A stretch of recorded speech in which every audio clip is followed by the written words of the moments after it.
ಸ್ವಸ್ತಿಸ್ತು ಸತಾಂ.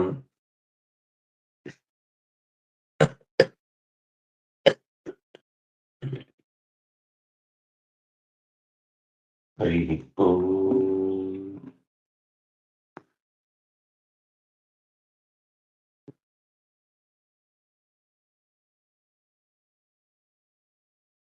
ದೇವಂ ನಾರಾಯಣಂ ನತ್ವಾ ಸರ್ವದೋಷ ವಿವರ್ಜಿತಂ ಪರಿಪೂರ್ಣಂ ಗುರುಂಶ್ಚಾಂಗೀತಾರ್ಥಂ ವಕ್ಷ್ಯಾಮಿ ಲೇಷತಃ. ಸಮಸ್ತ ಗುಣ ಸಂಪೂರ್ಣಂ ಸರ್ವದೋಷ ವಿವರ್ಜಿತಂ ನಾರಾಯಣಂ ನಮಸ್ಕೃತ್ಯ ಗೀತಾತ ಪರ್ಯಮುಚ್ಯತೆ. ಹರೇ ರಾಮ.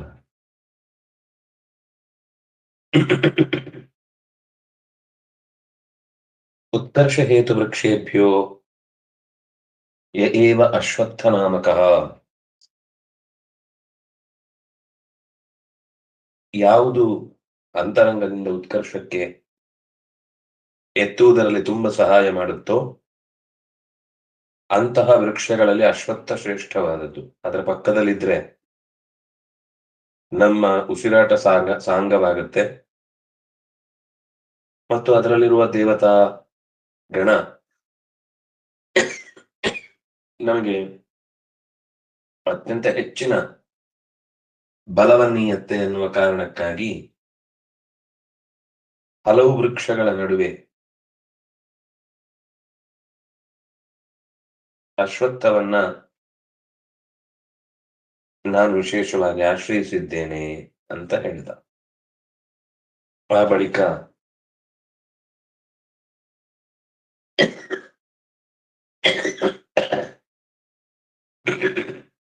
ಪ್ರಹ್ಲಾದಶ್ಚಾಸ್ಮಿ ದೈತ್ಯಾನಾಂ ಕಾಲಃ ಕಲಯತಾಮಹಂ ಭೃಗೂಣಾಮಪ್ಪಿ ಮೃಗಾಣಾಂಚ ಮೃಗೇಂದ್ರೋಹಂ ವೈನತೇಯಶ್ಚ ಪಕ್ಷಿಣಾಂ.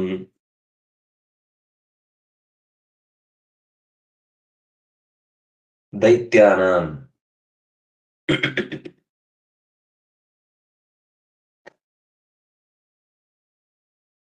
ಪ್ರಹ್ಲಾದ ಗೊತ್ತು ನಮಗೆ, ಭಗವಂತನ ವಿಶೇಷ ಭಕ್ತ. ಅತ್ಯಂತ ಪುಟ್ಟ ವಯಸ್ಸಿನಲ್ಲೇ ಅಪ್ಪನ ದುರಾಡಳಿತದ ವಿರುದ್ಧ ಧ್ವನಿ ಎತ್ತಿ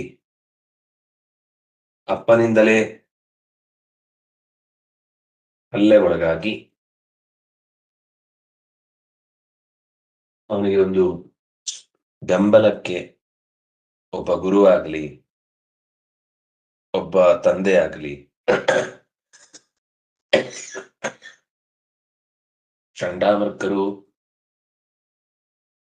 ತಂದೆಯ ಆಡಳಿತದ ವ್ಯವಸ್ಥೆಯ ಒಳಗೆ ಸಿಕ್ಕಿಬಿದ್ದವರು. ಇನ್ನು ತಂದೆ ಸ್ವತಃ ಇವನೇನ್ ತಿಳ್ಕೊಳ್ಬೇಕು ಅಂತಿದ್ದಾನೋ ಅದು ಪೂರ್ತಿ ವಿರುದ್ಧವಾದ ಚಿಂತನೆ ಉಳ್ಳವ, ಅಜೆಂಡವೇ ಬೇರೆಯವನದ್ದು. ಆ ಪುಟ್ಟ ಹುಡುಗನಿಗೆ ಜೊತೆಯಲ್ಲಿರುವಂತಹ ಎಲ್ಲ ಬಾಲಕರು ಕೆಲವರು ವಿರೋಧಿಸುವರು, ಕೆಲವರು ಕಿವಿ ಕೊಟ್ಟು ಕೇಳುವರು.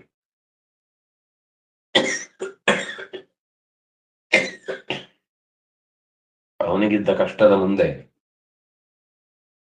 ನಮ್ಗೆ ಆತರ ಯಾವುದೇ ನೀರು ನಿಡಿ ಇಲ್ಲದ ಜಾಗ ಅಥವಾ ಆತ್ಮೀಯರೇ ನಮ್ಮ ವಿರುದ್ಧ ನಿಂತಿರುವ ರೀತಿಯ ಸಿಚುವೇಶನ್ ನಮ್ಗಿಲ್ಲ. ಅಂಥ ಸ್ಥಿತಿಯಲ್ಲೂ ಆತ ಭಗವಂತನನ್ನ ಮೈ ಮರೆಯಲಿಲ್ಲ, ಭಗವಂತನಲ್ಲಿ ಮೈ ಮರೆತ ಅನ್ನುವ ಕಾರಣಕ್ಕಾಗಿ ಭಗವಂತನ ವಿಶೇಷ ರೂಪವನ್ನು ನೆನಪಿಸಿಕೊಂಡು ಪ್ರಹ್ಲಾದ ಅಂತ ಹೇಳ್ತಿದ್ದಾರೆ. ಆಚಾರ್ಯರ ಮಾತನ್ನ ಚೂರು ಗಮನಿಸಿದ್ರೆ ಮಹರ್ಷೀಣಾಂ ಯಾವುದು ಸಿದ್ಧಾನಾಂ ಕಪಿಲೋ ಮುನಿಹಿ ಅಂತ ಬಂತಲ್ಲ,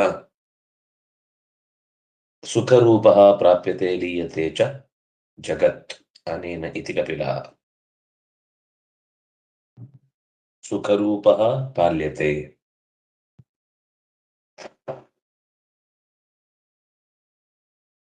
ಇವನಿಂದ ಪಾಲಿಸಲ್ಪಡುತ್ತದೆ, ಇವನಲ್ಲೇ ಕೊನೆಗೆ ಮುಕ್ತಾಯ ಹೊಂದುತ್ತದೆ. ಯಾಕೆಂದ್ರೆ ಇವನು ಪಾಲಿಸುವುದು ಮತ್ತು ಕೊನೆಗೊಳಿಸುವುದು ಎರಡೂ ಆನಂದಮಯನಾಗಿ.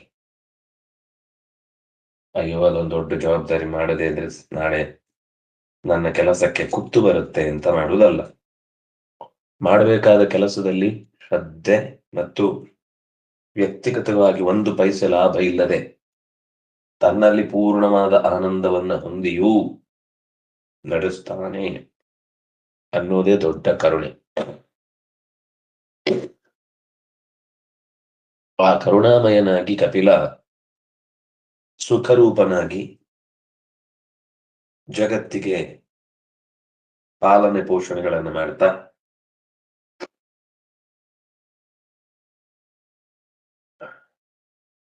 ಅದರ ಅಸ್ತಿತ್ವಕ್ಕೆ ಹೆಚ್ಚಿನ ಮೆರುಗು ನೀಡುವಂತಹ ಕೆಲಸ ಮಾಡ್ತಾನೆ. ಕೆಲಸ ಪೂರ್ಣಗೊಳ್ಳಬೇಕು, ಸಿದ್ಧ ಕಾರ್ಯ ಸಿದ್ಧಿ ಆಗಬೇಕು ಅಂದ್ರೆ ಕಪಿಲನ ಚಿಂತನೆ ಬೇಕು ಅಂತ ಹೇಳ್ತಾರೆ. ಪ್ರೀತಿ ಸುಖಂ ಕಮಾನಂದ. ಪ್ರೀತಿ ಅನ್ನೋದೇ ಆನಂದ, ಪ್ರೀತಿಯಿಂದ ಆನಂದ ಅಲ್ಲ. ಬಹಳ ಜನ ನಾವು ಪ್ರೀತಿ ಮಾಡಿದ್ರೆ ಆನಂದ ಸಿಗುತ್ತೆ ಅಂತ ಅನ್ನುವ ದೃಷ್ಟಿಯಲ್ಲಿ ವ್ಯಕ್ತಿಯನ್ನು ವಸ್ತುವನ್ನು ಪ್ರೀತಿಸ್ತಾರೆ. ಕೋಶ ನೋಡಿದ್ರೆ ಅರ್ಥ ಆಗುತ್ತೆ. ಪ್ರೀತಿ ಸುಖಂ ಕಂ ಆನಂದ ಎಲ್ಲ ಸಮಾನಾರ್ಥಕ ಪದಗಳು. ನಾವು ಪ್ರೀತಿಸ್ತೇವೆ ಅಂತಂದ್ರೆ ಅದರಿಂದ ಏನೋ ಆನಂದ ಸಿಗುತ್ತೆ ಅಂತ ಪ್ರೀತಿಸ್ತಾ ಇದ್ದೇವೆ. ನಾವು ಪ್ರೀತಿಸ್ತಾ ಇಲ್ಲ, ನಾವೇನೋ ಬಯಸ್ತಾ ಇದ್ದೇವೆ ಅಂತ ಅರ್ಥ. ಬಯಸುವುದು ಬೇರೆ, ಪ್ರೀತಿಸುವುದು ಬೇರೆ. ನಾವು ಅಲ್ಲಿರುವ ಗುಣಗಳನ್ನ ಕಂಡು ಮೈ ಮರೆತು ಅದರ ಜೊತೆಗೆ ಬೆರೀಬೇಕು ಅಂತ ಸೇರಿಕೊಳ್ಳುವುದೇನಿದೆ ಅದು ಪ್ರೀತಿ. ನಾವು ಇವತ್ತು ಪ್ರೀತಿ ಅನ್ನೋದನ್ನ ಅರ್ಥ ಮಾಡಿಕೊಳ್ಳದೆ ಮೈ ಮರೆತು ಇನ್ಯಾವುದೋ ಸುಖ ಸಿಗುತ್ತೆ ಅಂತ ಕಾದು ಕೊನೆಗೆ ಅದು ಸಿಗದೆ ಪ್ರೀತಿ ಮಾಡಿದ್ದು ಕೂಡ ವ್ಯರ್ಥ ಆಯ್ತು, ಅಥವಾ ಪ್ರೀತಿ ಮಾಡಿದ್ದಕ್ಕೆ ಅರ್ಥ ಇಲ್ಲ, ಪ್ರೀತಿ ಅನ್ನೋದು ಕುರುಡು ಅಂತ ಸ್ಲೋಗನ್ಗಳನ್ನ ಹಾಕಿ ಜಗತ್ತಲ್ಲಿ ಪ್ರೀತಿ ಅನ್ನೋದೇ ಇಲ್ಲ, ಜಗತ್ತಲ್ಲಿ ಎಲ್ಲ ಸ್ವಾರ್ಥವೇ ಇರುವುದು ಅಂತ ಬೋರ್ಡ್ ಹಾಕೊಡ್ತಿರ್ತೇವೆ ನಾವು. ವಸ್ತುತಃ ನಾವು ಮಾಡ್ತಾ ಇರೋದು ಪ್ರೀತಿ ಅಲ್ವೇ ಅಲ್ಲ. ನಾವು ಬಯಸ್ತಾ ಇರೋದು ಪ್ರೀತಿಯೂ ಅಲ್ಲ. ನಾವು ಬಯಸ್ತಾ ಇರೋದು ನಮ್ಗೇನೋ ಲಾಭ ಆಗುತ್ತೆ ಅಂತ ಲಾಭ ನಷ್ಟಗಳ ಲೆಕ್ಕಾಚಾರದಲ್ಲಿ ನಾವು ಪ್ರೀತಿಯನ್ನು ಹುಡುಕ್ತಾ ಇದ್ದೇವೆ. ಎಷ್ಟು ಚಂದ ಶಬ್ದ ಗಮನಿಸಿ. ಪ್ರೀತಿ ಸುಖಂ ಕಂ ಆನಂದ, ಇದು ಸಮಾನಾರ್ಥಕ ಪದಗಳು. ಪ್ರೀತಿಸುವುದು ಅಂದ್ರೆ ಆನಂದದಿಂದ ಬೆರೆಯುವುದು ಅಂತ ಅಷ್ಟೇ ಅರ್ಥ. ಎಕ್ಸ್ಪೆಕ್ಟೇಷನ್ ಅನ್ನೋದು ಬಂತ, ನಮ್ಮನ್ಯಾರು ನೋಡಲ್ಲ, ನಮ್ಮನ್ಯಾರು ಮಾತಾಡಿಸಲ್ಲ, ನಮ್ಮನ್ಯಾರು ಕಷ್ಟದಲ್ಲಿ ಕೈ ಎತ್ತಿ ಸಹಾಯ ಮಾಡಲ್ಲ ಅನ್ನೋದು ಇದು ಪ್ರೀತಿ ಅಲ್ವೇ ಅಲ್ಲ. ಅದಕ್ಕೆ ಪ್ರೀತಿ ಅನ್ನೋ ಹೆಸರು ಇಲ್ಲ.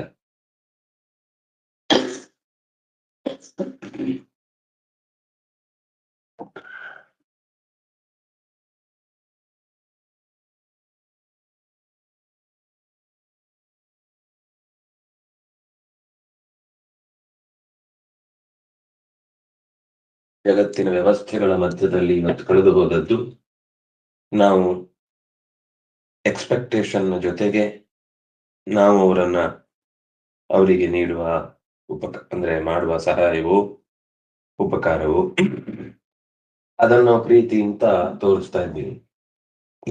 ನಾವು ಮಾಡುವ ಕಾರ್ಯದಿಂದ, ಸಂತೋಷದಿಂದ ಮಾಡುವ ಕಾರ್ಯದಿಂದ ಅವ್ರಿಗೆ ಉಪಕಾರ ಆಗಬಹುದು. ಆದ್ರೆ ಅದು ಉಪಕಾರ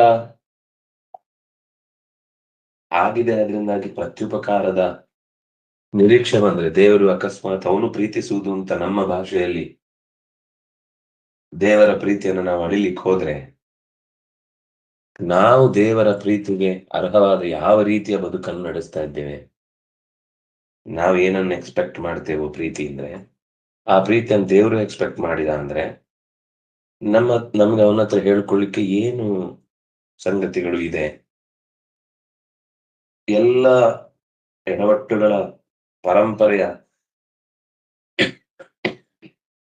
ಮೂಲ ಜನಕ ಅನ್ನುವ ಹಾಗೆ ಪರಿಸ್ಥಿತಿಗಳನ್ನ ಕೈಜಾರುವಂತೆ ಮಾಡಿಕೊಂಡೇ ಬೆಳೆದು ಬಂದವರು.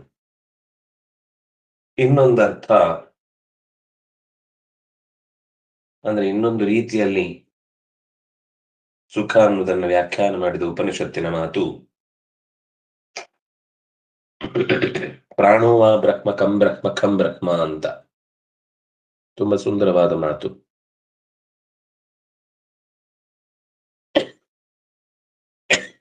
ಇದು ಬೃಹದಾರಣ್ಯಕದಲ್ಲಿ ಉಪಕೋಸಲ ಅಂತ ಒಬ್ಬ ಹುಡುಗ, ಈ ಕಥೆ ಹಿಂದೆ ಒಮ್ಮೆ ಹೇಳಿದ್ದೆ ಅನ್ಸುತ್ತೆ. ಉಪಕೋಸಲ ಗುರುಗಳಲ್ಲಿ ವಿದ್ಯಾಭ್ಯಾಸಕ್ಕೆ ಬಂದವ. ಅವನ ಓರಗೆಯವರಿಗೆಲ್ಲ ಸಮಾವರ್ತನೆ ಮಾಡಿ ಗುರುಗಳು ಕಳುಹಿಸಿ ಬಿಟ್ಟಿದ್ದಾರೆ. 12 ವರ್ಷ ಹೀಗೆ ಅವನು ಬರೀ ಅಗ್ನಿ ಪರಿಚರ್ಯೆ, ಗೋಚರ್ಯೆ, ವನವಾಸ, ಉಪವಾಸ ಇಷ್ಟೇ. ಗುರುಗಳ ಹೆಂಡತಿ ನೋಡಿ ನೋಡಿ ಕೇಳ್ತಾರೆ ಒಂದ್ಸಲ ಗುರುಗಳನ್ನು, ಅವನನ್ನೇನಾದ್ರೂ ಮಾಡಿ ಒಂದು ದಡ ಮುಡ್ಸಿ, ಗೊತ್ತಿಲ್ವಾ ಅಂತ ಹೇಳಿ ಅವರು ಸುಮ್ಮನಾಗ್ತಾರೆ, ಪ್ರತಿಕ್ರಿಯೆ ಕೊಡದೆ. ಯಾವತ್ತ ಒಂದು ದಿವಸ ಎಲ್ಲರಿಗೂ ಸಮಾವರ್ತನೆ ಇರುವ ದಿವಸ ನನಗೂ ಆಗುತ್ತೆ ಅಂತ ನಿರೀಕ್ಷೆ ಮಾಡ್ಕೊಂಡು ಕೂತಿದ್ದ. ಅವತ್ತು ಕೂಡ ಆಗಲಿಲ್ಲ, ಗುರುಗಳು ಹೊರಟೇ ಹೋದ್ರು. ಅವನಿಗೆ ತುಂಬಾ ವ್ಯಥೆ ಆಯ್ತು. ಈ ಸೊತ್ತೇನು ನನಗೆ ಸಮಾವರ್ತನೆ ಮಾಡಿ ಕಳಿಸ್ಲೇ ಇಲ್ಲಲ್ಲ, ಬಹುಶಃ ನಾನು ವಿದ್ಯೆಗೆ ಅರ್ಹನಲ್ವೋ ಏನು.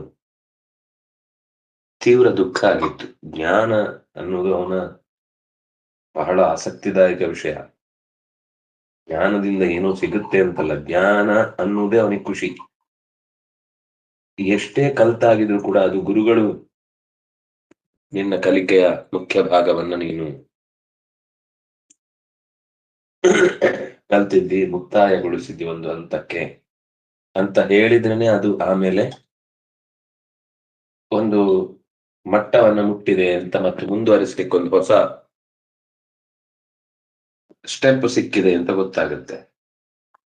ಆದ್ರೆ ಯಾವಾಗ್ಲೂ ತನ್ನ ಜೊತೆಗಿದ್ದವರಿಗೆಲ್ಲ ಮುಗಿದು ಹೋದ್ರು ತನಗಾಗ್ಲಿಲ್ಲ ಅನ್ನೋದೇ, ತನಗೆ ಗುರುಗಳ ಅನುಗ್ರಹ ಆಗ್ಲಿಲ್ಲ. ಇವತ್ತೆಲ್ಲ ಈ ಪ್ರವೇಶ ಅಂತಿರುತ್ತಲ್ಲ, ರಂಗ ಪ್ರವೇಶ, ಸಮಾವರ್ತನೆ ಅಂದ್ರೆ ಗುರುಗಳು ಮತ್ತೆ ಆ ವಿದ್ಯೆಯ ಮುಂದುವರಿಕೆಯ ಭಾಗವಾಗಿ ಅವನಿಗೆ ಕೊಡುವ ಪರ್ಮಿಷನ್ ಅದು. ನೀನು ಕೂಡ ಅದೇ ರೀತಿ ಒಂದು ಮುಂದುವರಿಸಬಹುದು ಜ್ಞಾನದ ಪರಂಪರೆಯನ್ನು ಅಂತ. ಅವನಿಗೆ ಆ ತರದ ಒಂದು ವಾತಾವರಣ ಒದಗದೆ ಇದ್ದಾಗ ತಕ್ಷಣವೇ ನಿತ್ಯದ ಅಗ್ನಿಚರ್ಯೆಯಲ್ಲೇ ಕೂತು ಅಳ್ತಾ ಇದ್ದ. ಗುರು ಹೊರಟೋಗಿದ್ದಾರೆ, ನನಗೇನು ಸಿಗ್ಲಿಲ್ಲ ಅವಕಾಶ, ಹೇಳ್ಕೊಳ್ಳಿಕ್ಕೆ ಅವಕಾಶ ಆಗ್ಲಿಲ್ಲ. ಆವಾಗ ಅಗ್ನಿಗಳ ಮುಂದೆ ತನ್ನ ದುಃಖವನ್ನು ತೋಡಿಕೊಳ್ಳುವ ಹೊತ್ತಿಗೆ ಅಗ್ನಿಗಳೇ ಪರಸ್ಪರ ಮಾತಾಡಿಕೊಂಡು ಆತನ ಆ ಸಜ್ಜನಿಕೆ, ಅವನಲ್ಲಿರುವಂತಹ ವಿನಯ, ಅವನಿಗಿರುವ ಆಸಕ್ತಿ, ಅವನ ಮನಸ್ಸಿನಲ್ಲಿರುವಂತಹ ತುಮುಲ, ವಿದ್ಯೆಯನ್ನು ಪಡೆಯಬೇಕೆಂಬ ಹಂಬಲ ಎಲ್ಲ ಗಮನಿಸಿ, ಇವನಿಗೆ ಸ್ವಲ್ಪ ಹೊತ್ತು ಬಿಟ್ರೆ ಎದೆ ಹೊಡೆದೇ ಸತ್ತುತ್ತಾನೆ ಅನ್ಸುತ್ತೆ, ಅಷ್ಟು ವ್ಯಥೆ ಪಟ್ಟಿದ್ದಾನೆ, ಎದೆಯನ್ನಷ್ಟು ವ್ಯಥೆಗೊಳಿಸಬಾರ್ದು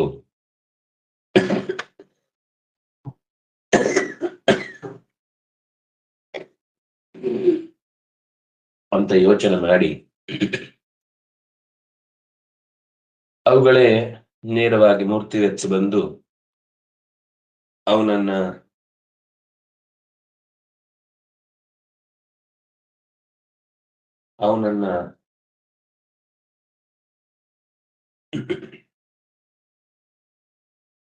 ನೀನ್ ಯಾಕೆ ಅಳ್ತಾ ಇದ್ದೀಯ, ಏನು ನಿನ್ನ ದುಃಖ ದುಮ್ಮಾನ ಅಂತ ಕೇಳ್ತಾನೆ. ಯಥಾ ಪ್ರಕಾರ ಅವನಷ್ಟೇ ತನ್ನ ಸಾಮಾನ್ಯ ಕಾಳಜಿ ಇದ್ದದ್ದು, ದುಃಖದ ವ್ಯವಸ್ಥೆ ಇದ್ದದ್ದು, ನಾನು ಭಗವಂತನನ್ನ ಚೆನ್ನಾಗಿ ಅರಿತು ಅವನ ಅರಿವಿನ ಕಡಲಿನಲ್ಲಿ ಮುಳುಗಬೇಕು ಅಂತಿದ್ದೆ. ಅಯ್ಯೋ, ಅದ್ರಲ್ಲಿ ಏನಿದೆ, ನೀನ್ ಅಂತದ್ದನ್ನ ತಿಳ್ಕೊಳ್ಳಿಕ್ಕೆ ಬೇಕಿರುವಂತಹ ಅವಕಾಶವನ್ನು ನಾನು ಕೊಡ್ತೇನೆ ಅಂತ ಹೇಳಿ ಈ ಉಪದೇಶ ಮಾಡಿತು. ಪ್ರಾಣೋ ವಾ ಬ್ರಹ್ಮ ಖಂ ಬ್ರಹ್ಮ ಖಂ ಬ್ರಹ್ಮ. ಪ್ರಾಣವೇ ಬ್ರಹ್ಮ, ಖಂ ಬ್ರಹ್ಮ ಖಂ ಬ್ರಹ್ಮ. ಇದು 3 ಹೆಸರು. ಮತ್ತೊಂದು ರೀತಿಯ ಸುಖ ಅನ್ನೋದಕ್ಕೆ ವ್ಯಾಖ್ಯಾನ. ಪ್ರಾಣದಿಂದ ಇದ್ದೇವೆ ಅಂದ್ರೆ ನಾವು ಸುಖವಾಗಿದ್ದೇವೆ ಅಂತ ಅರ್ಥ. ನಮ್ಗೆ ಸುಖ ಇಲ್ಲ ಅಂದ್ರೆ ಪ್ರಾಣ ಉಳಿಸ್ಕೊಳ್ಳಿಕ್ಕೆ ಆಗ್ತಿರ್ಲಿಲ್ಲ. ನಾವೀಗ ಉಸಿರಾಡ್ತಾ ಇದ್ದೇವೆ, ಎಷ್ಟೋ ಕಷ್ಟ ಇರ್ಬೋದು, ಉಸಿರಾಟವೂ ಕಷ್ಟ ಅಂತ ಆಗ್ತಾ ಇರ್ಬೋದು ಕೆಲವೊಂದ್ಸಲ. ಆದ್ರೆ ಉಸಿರಾಡ್ತಾ ಇದ್ದೇವೆ ಅಂದ್ರೆ ಇನ್ನೂ ಸ್ವಲ್ಪ ಸುಖವಾಗಿದ್ದೇವೆ ಅಂತಾನೆ ಅರ್ಥ. ಇನ್ನೂ ಸ್ವಲ್ಪ ನಮಗೆ ಬದುಕುವ ಛಾತಿ ಉಳಿದಿದೆ ಅಂತ ಅರ್ಥ. ಯಾಕೆಂದ್ರೆ ಪ್ರಾಣವೇ ಬ್ರಹ್ಮ.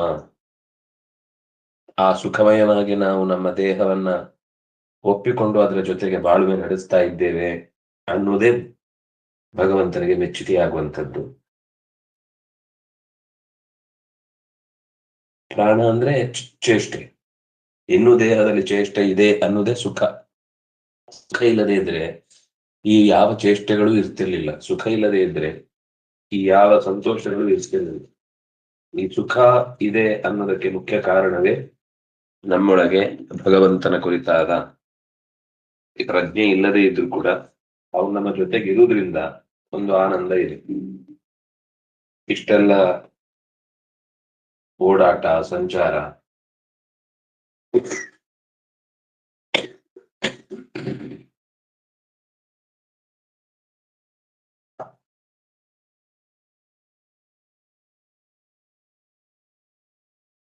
ಎಲ್ಲದಕ್ಕೂ ಮುಖ್ಯವಾಗಿ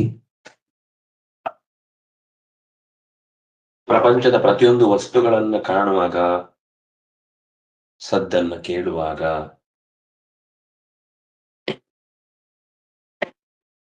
ಹಲವು ಬಗೆಯ ಸಂತೋಷಗಳು ಉಂಟಾಗುತ್ತೆ. ಅದಕ್ಕೆಲ್ಲದಕ್ಕೂ ಕಾರಣ ಪ್ರಾಣ. ಪ್ರಾಣ ಶಕ್ತಿ ಅನ್ನೋದು ಒಂದು ರೀತಿಯಲ್ಲಿ ದೇಹದ ಒಳಗಿನ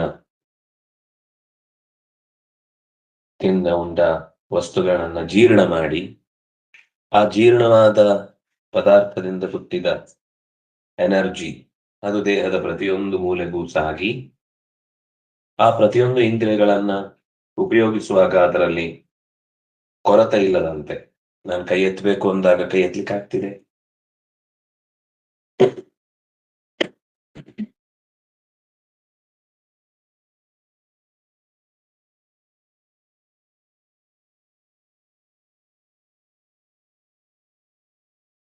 ನಾನು ವಸ್ತುಗಳನ್ನ ಪಕ್ಕಕ್ಕೆ ಸರಿಸಬೇಕು ಅಂದಾಗ ನಂಗೆ ಸರಿಸ್ಲಿಕ್ಕೆ ಆಗ್ತಿದೆ ಅನ್ನೋದೇ ಸುಖ. ಅದು ಪ್ರಾಣದಿಂದಲೇ ಬರುವುದು. ಈಗ ಕತ್ತು ತಿರುಗಿಸ್ಲಿಕ್ಕೆ ಆಗ್ತಾ ಇಲ್ಲ ಅನ್ಸಿದ್ರೆ ಆಗ ನಂಗೆ ಸುಖ ಇಲ್ಲ. ಕತ್ತು ತಿರುಗಿಸ್ಲಿಕ್ಕೆ ಆಗಲ್ಲ ರೀ, ಏನೋ ಆಗ್ಬಿಟ್ಟಿದೆ, ಎಷ್ಟು ಕಷ್ಟಪಡ್ತೇವೆ. ಆ ಸುಖ ನಮ್ಗಿರುವಾಗ ಅದರ ಬೆಲೆ ಗೊತ್ತಾಗಲ್ಲ. ನಾವು ಉಸಿರಾಡ್ತಾ ಇದ್ದೇವೆ, ಜಗದು ತಿಂತಾ ಇದ್ದೇವೆ, ಕಲಸಿ ಬಾಯಿಗೆ ಹಾಕೊಳ್ತಾ ಇದ್ದೇವೆ, ಒಲೆ ಮೇಲೆ ಅನ್ನ ಬೇಯ್ತಾ ಇದೆ, ಗದ್ದೆಯಲ್ಲಿ ಬೆಳೆ ಬೆಳೀತಾ ಇದೆ, ಆಕಾಶದಿಂದ ಮಳೆ ನೆಲವನ್ನು ತಲುಪ್ತಾ ಇದೆ, ಬೇಕಾದಲ್ಲಿಗೆ ಮಳೆ ಬರುತ್ತೆ.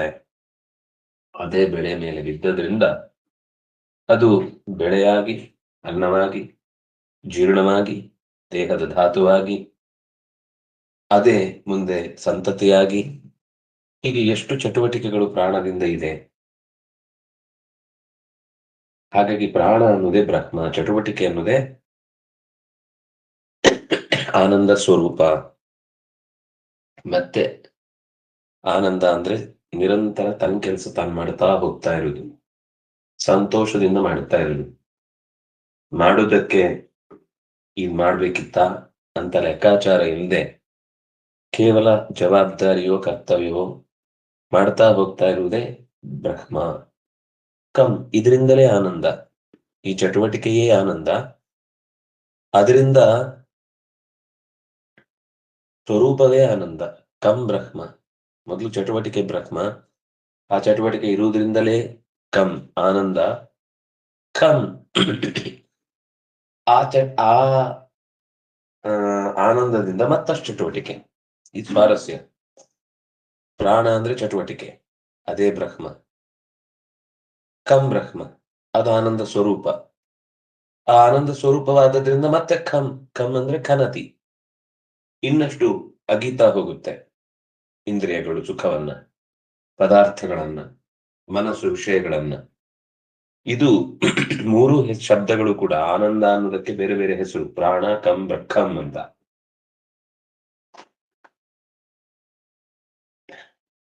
ಇಂದ್ರಿಯಗಳನ್ನ ಒಳಮುಖಗೊಳಿಸಿದಾಗ ಅದು ಒಂದು ಚಟುವಟಿಕೆಯಾಗಿ ಆನಂದ ಕೊಡುತ್ತೆ. ನಿಶ್ಚಿಂತನಾದಾಗ, ತನ್ನಲ್ಲಿ ತಾನು ಭಗವಂತನನ್ನು ಕಾಣುವ ದೊಡ್ಡ ಸ್ಥಿತಿ ಬೆಳೆದಾಗ ಅಲ್ಲಿ ಕಂ ಬ್ರಹ್ಮ. ಖಂ ಬ್ರಹ್ಮ, ಖಂ ಅಂದ್ರೆ ಮತ್ತೆ ಮತ್ತೊಂದು ಭಗವಂತನ ಹೆಸರು, ಆನಂದದ ಹೆಚ್ಚಳ, ಅಂದ್ರೆ ಮಡುಗಟ್ಟಿದ ಆನಂದ ಅಂತ ಹೇಳಬಹುದು. ಋಷಿಂ ಪ್ರಸೂತಿಂ ಕಪಿಲಂ ಯಸ್ತಮಗ್ರೆ ಜ್ಞಾನೈರ್ಬಿಭರ್ತಿ ಜಾಯಮಾನಂಚ ಪಶ್ಯೇತ್ ಸುಖಾದರಂತಾತ್ ಪಾಲನಾ ಲಾಯನಾಚ್ಚ ಯಂ ವೈ ದೇವಂ ಕಪಿಲಮುದಾಹರಂತಿ ಬಾಭ್ರವ್ಯ ಶಾಖಾಯಾಮ್. ಎಷ್ಟು ಚಂದದ ಮಾತು! ಒಂದು ಉಪನಿಷತ್ತಿನ ಮಾತು, ಇನ್ನೊಂದು ಸಂಹಿತೆಯ ಮಾತು. ಇದೇ ತರದ ಒಂದು ಅಭಿಪ್ರಾಯದ ಮಾತು ಭಾಗವತದಲ್ಲೂ ಬಂದಿದೆ. ಭಾಗವತದಲ್ಲಿ ಕಪಿಲನ ಚಿಂತನೆಯನ್ನ ದೇವಹೂತಿ ನಡೆಸುವಾಗ ಮತ್ತು ಕರ್ದಮನು ಹೊರಡುವಾಗ ಇದೇ ಬಗೆಯ ಒಂದು ಪ್ರಾರ್ಥನೆಯನ್ನು ಮಾಡುತ್ತಾನೆ. ಋಷಿಂ ಪ್ರಸೂತಂ ಕಪಿಲಂ,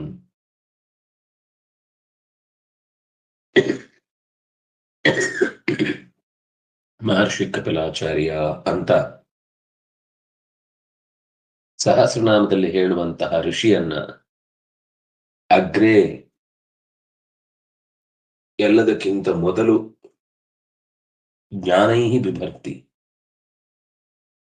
ಜ್ಞಾನದಿಂದಲೇ ಕಪಿಲನನ್ನು ಹೊತ್ತು ನಿಲ್ಲಿಸಬೇಕು, ಹೊತ್ತು ನಿಲ್ಲಿಸ್ಲಿಕ್ಕಾಗುವಂಥದ್ದು. ಅವನು ಮುಂದೆ ಆಗುವ ಎಲ್ಲವನ್ನೂ ನೋಡ್ತಾನೆ. ಕಪಿಲನನ್ನ ಅನುಸಂಧಾನ ಮಾಡುವಾಗ ಜ್ಞಾನದಿಂದಲೇ ಆತನ ಅಸ್ತಿತ್ವ ಅನ್ನೋದನ್ನ ಗಮನಿಸಬೇಕು. ಮುಂದೆ ಆ ಜ್ಞಾನವನ್ನ ಪಡೆಯುವುದಕ್ಕೋಸ್ಕರನೇ ಅವನನ್ನ ಸೇರ್ಬೇಕು.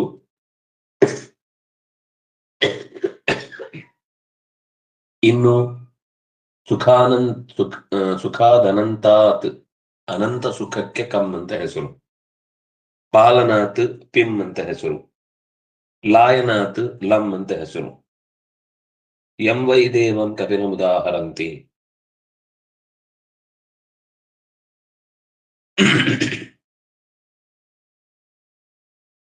ಜಾಯಮಾನಂಚ ಪಶ್ಯೇತ್, ಕಪಿಲನನ್ನ ಹೇಗೆ ಕಾಣಬೇಕು?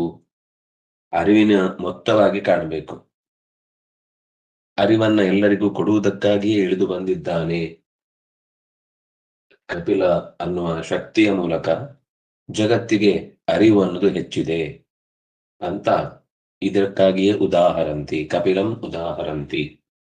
ಅವನನ್ನು ಕಪಿಲ ಅಂತ ಕರೀತಾರೆ. ಯಾರನ್ನು? ದೇವಂ. ದೇವ ಅಂತಂದ್ರೆ ಎಲ್ಲದರ ಒಡೆಯ ಅಂತ ಅರ್ಥ. ದೇವ ಶಬ್ದಕ್ಕೆ ಇರುವಷ್ಟು ಅರ್ಥ ಅಂದ್ರೆ ವ್ಯಾಕರಣದ ದೃಷ್ಟಿಯಿಂದ ಅದಕ್ಕಿರುವ ಮೂಲ ರೂಟ್ ತುಂಬಾ ವಿಸ್ತಾರವಾದ ಅರ್ಥವನ್ನು ತೆರೆಯುವಂಥದ್ದು. ಅದು ಕಪಿಲನಲ್ಲಿ ಸಹಜವಾಗಿ ಇರುವುದ ಅನ್ನೋದನ್ನ ಬಾಭ್ರವ್ಯ ಶಾಖೆ ನಿರೂಪಣೆ ಮಾಡುತ್ತೆ. ಮುಂದೆ ದೈತ್ಯರ ಬಾಲಕನಾಗಿ ಪ್ರಹ್ಲಾದನಿದ್ದಾನೆ. ಕಾಲದಲ್ಲಿ ಕಲನ ಅಂತಂದ್ರೆ ಸೇರಿಸುವುದು. ಮೃಗೇಂದ್ರಗಳಲ್ಲಿ ಸಿಂಹಗಳಲ್ಲಿ ನಾನಿದ್ದೇನೆ. ಮೃಗಾಣಾಂಚ ಮೃಗೇಂದ್ರೋಹಂ. ಮೃಗ ಅಂದ್ರೆ ಪ್ರಾಣಿಗಳು, ಸಮಸ್ತ ಪ್ರಾಣಿಗಳಿಗೆ ಮೃಗ ಅಂತ ಹೆಸರು. ಅದರ ಒಡೆಯನಾಗಿ ವನರಾಜನಾಗಿ ಸಿಂಹನಾಗಿದ್ದೇನೆ. ಪಕ್ಷಿಣಾಂ ವೈನತೆಯ. ಬಹಳ ಎತ್ತರಕ್ಕೆ ಹಾರುವ, ಬಹಳ ದೂರದಿಂದಲೇ ವಸ್ತುಗಳನ್ನು ಗ್ರಹಿಸುವ ಶಕ್ತಿಯುಳ್ಳ ಗರುಡ, ಅದು ನಾನಾಗಿದ್ದೇನೆ. ಅದು ಪ್ರತ್ಯೇಕವಾಗಿ ಗರುಡ ಅಂದ್ರೆ ಭಗವಂತನ ವಾಹನವಾಗಿಯೂ ಸ್ವೀಕಾರ ಮಾಡಬಹುದು. ಪಕ್ಷಿಗಳಲ್ಲಿ ನಾನು ಗರುಡನಾಗಿದ್ದೇನೆ ಅಂತ ಒಟ್ಟು ಈ ರೀತಿ ನಿರೂಪಣೆ ಮಾಡಿದ. ನಾಳೆ ಮತ್ತೆ ಮುಂದಿನ ಶ್ಲೋಕದ ಭಾವವನ್ನು ಪರಿಗ್ರಹಿಸೋಣ. ನಮಸ್ಕಾರ.